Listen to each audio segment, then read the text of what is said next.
सनातन धर्म के लोगों के लिए बहुत ही अनिवार्य प्रश्न इस वीडियो में सम्मिलित करने का प्रयास किया जा रहा है। आज आपने देखा होगा कि बहुत से लोग सोशल मीडिया के ऊपर वेद की निंदा करने में लगे हुए हैं और बहुत से लोग महेश्वर शंकर की निंदा करने में व्यस्त हैं। दर्शकों, उन्हीं से संबंधित यह प्रश्न है आज के। दर्शकों, शिव की महिमा को धुंधला करने का प्रयास तो किया जा रहा है, वेद की निंदा तो खूब की जा रही है। प्रभाव क्या हो रहा है? कलयुग अपना प्रभाव शीघ्रता के साथ इस संसार में बढ़ा रहा है। दुर्गति हो रही है। कैसा कैसा व्यवहार, लोगों की जो मानसिकता है कैसे बदल रही है। कारण क्या है? महेश्वर की निंदा। दर्शकों, पहला प्रश्न कि क्या शिव के भक्त का कभी पतन हो सकता है? आजकल कुछ संस्थाएं प्रचार प्रसार करती हैं। वो कहती हैं कि शिव का जाप नहीं करना चाहिए, आपको मुक्ति प्राप्त नहीं होगी, आपकी सद्गति नहीं होगी, आपकी दुर्गति हो जाएगी। दर्शकों, शास्त्र का प्रमाण लेकर उत्तर देने का प्रयास कर रहे हैं आज। अवश्य समझना और इस वीडियो को ज्यादा शेयर करना ताकि यह ज्ञान प्रत्येक घर तक पहुंच सके। ज्यादा से ज्यादा शेयर करें। दर्शकों, कूर्म पुराण ऊपरी विभाग अध्याय 4 श्लोक संख्या 12, वहां शंकर ने स्वयं कहा, मेरा भक्त कभी विनाश को प्राप्त नहीं होता। जब विनाश को प्राप्त नहीं होता तो उसके साथ क्या होता है? उसकी सद्गति होती है। आज नहीं तो कल वो अपनी मंजिल तक अवश्य पहुंचेगा। शिव का भक्त अवश्य पहुंचेगा। और कहा, मेरा भक्त पाप से हमेशा हमेशा के लिए मुक्त हो जाता है। तो बताओ, शिव का भक्त कैसे विनाश को प्राप्त हो सकता है? कभी नहीं हो सकता। खूब शंकर की भक्ति करें। दर्शकों, अगला प्रश्न, शिव भक्त की निंदा करने वाले के साथ क्या होता है? इसी अध्याय में श्लोक संख्या 13 में बताया गया कि जो महादेव के भक्त की निंदा करता है वह साक्षात महेश्वर की निंदा है। कोई भेद नहीं, शिव के भक्त की निंदा या महेश्वर की निंदा एक समान है। उसको वही दंड प्राप्त होगा जो महेश्वर की निंदा करने वाले को प्राप्त होगा।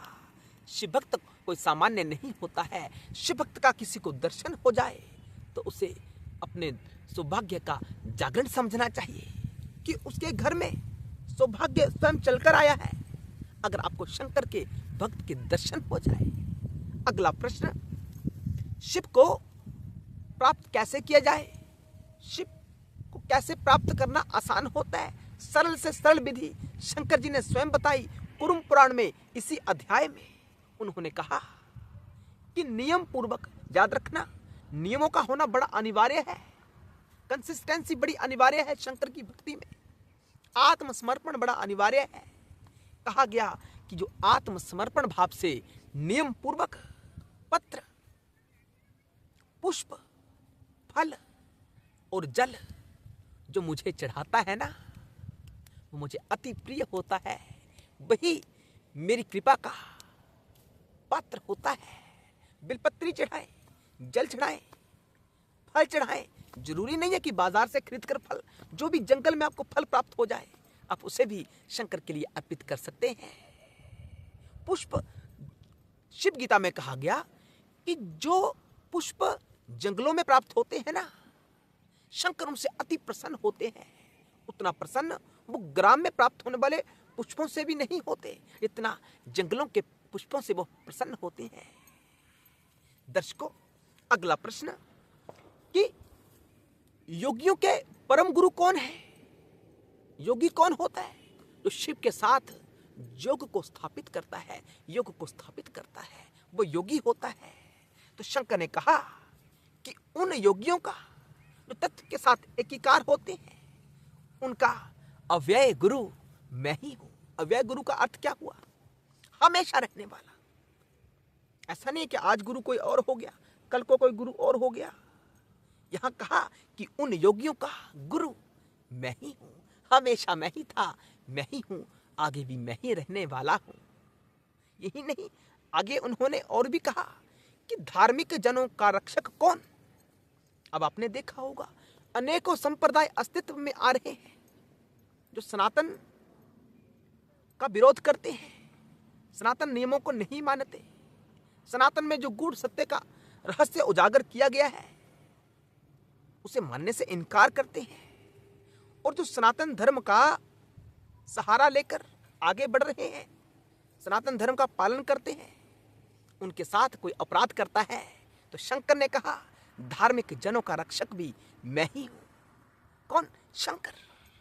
ये जो अनेकों संप्रदाय उत्पन्न हो रहे हैं ये पुनः सनातन में प्रतिष्ठित होंगे। कौन करेगा उनको प्रतिष्ठित? वो दूसरा तत्व थोड़ा नहीं आएगा करने के लिए, शंकर ही आएंगे। चाहे वह नारायण स्वरूप में आए, किसी भी रूप में आए, शंकर ही भक्तों की रक्षा करने वाले हैं। आगे कहा कि जो वेद का विरोध करता है ना, वेद से द्वेष करता है, आजकल बहुत सी संस्थाएं ऐसी हैं जो वेद से द्वेष करती हैं, तो शंकर ने कहा उन्हें नष्ट करने वाला भी मैं ही हूं जो वेद से विरोध करता है। आज नहीं तो कल, कुछ वर्षों के बाद आपने देखा होगा इस बरसात के मौसम में कैसी कैसी घटनाएं घटित हुई। ये क्यों हुई? महेश्वर का अपराध और वेद का के साथ द्वेष, यही कारण है ना। अगला प्रश्न, हम आपको बार बार कहते हैं कि हम सब माया से आच्छादित हैं, हम अपने सच्चे सुच्चे स्वरूप को भूले हुए हैं, तो उसे पुनः याद करना है, उसमें पुनः स्थित होना है, उसमें प्रतिष्ठित होना है। वो कौन करेगा? शिव ने कहा प्रत्येक भाव के भीतर मैं ही तो स्थित हूं। जो भाव माया से आच्छादित है ना, वहां भी मैं ही बैठा हूं केंद्र में। लेकिन जो भाव आपको बाहर निकालेगा, आपके सच्चे सुच्चे स्वरूप में प्रतिष्ठित करेगा, वो भी मैं ही महेश्वर हूं, कोई दूसरा थोड़ा नहीं आएगा वहां। शिव ने कहा कि योगियों के हृदय में मैं ही रहता हूं, इसीलिए तो मैं माया को नष्ट करने वाला हूं। योगी कौन होता है? जो सत्य को समझ चुका होता है, और योगियों के भीतर मैं ही प्रतिष्ठित रहता हूं। शंकर ने ऐसा कहा। तो दर्शकों, आज का वीडियो आपके लिए लाभकारी रहा होगा, हमें आशा है। हर हर महादेव, जय शिव शंकर।